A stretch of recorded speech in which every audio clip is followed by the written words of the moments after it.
பழனியில் தைப்பூச திருவிழாவை முன்னிட்டு ஏராளமான பக்தர்கள் பாத யாத்திரையாக சென்று வருகின்றனர். பழனி முருகன் கோவிலில் தைப்பூச திருவிழா கடந்த வாரம் கொடியேற்றத்துடன் தொடங்கியது. தமிழகம் மட்டுமின்றி பல்வேறு மாநிலங்களில் இருந்தும் பக்தர்கள் வந்த வண்ணம் உள்ளனர். பாத யாத்திரையாகவும் காவடி எடுத்தும் வந்து தரிசனம் செய்கின்றனர். வேடச்சாத்தூரை சேர்ந்த செல்வ கணேஷ் என்ற பக்தர் உடலில் 1008 அலகுகள் குத்தி பறவை காவடியாக நேர்த்திக்கடன் செலுத்தினார்.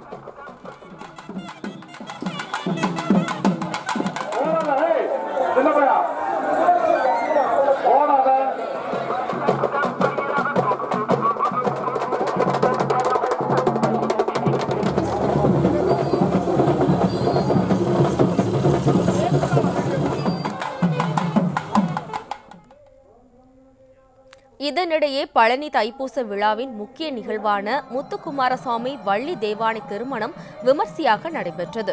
தொடர்ந்து முத்துக்குமாரசாமி வள்ளி தேவானை சமேதரக மணக்கோலத்தில் வெள்ளி தேரில் ஏறி 4 ரக வீதிகளில் ஆயிரக்கணக்கான பக்தர்கள் வெள்ளத்தில் வலம் வந்து அருள்பாலித்தார். தைப்பூசத்தை முன்னிட்டு லட்சக்கணக்கான பக்தர்கள் பாத யாத்திரையாக வந்து பழனியில் குவிந்துள்ளனர். இதனிடையே இன்று நடைபெறும் தைப்பூச விழாவை முன்னிட்டு பழனிக்கு தாராபுரம் வழியாக பல ஆயிரத்திற்கும் மேற்பட்டோர் நடைப்பயணம் மேற்கொண்டுள்ளனர்.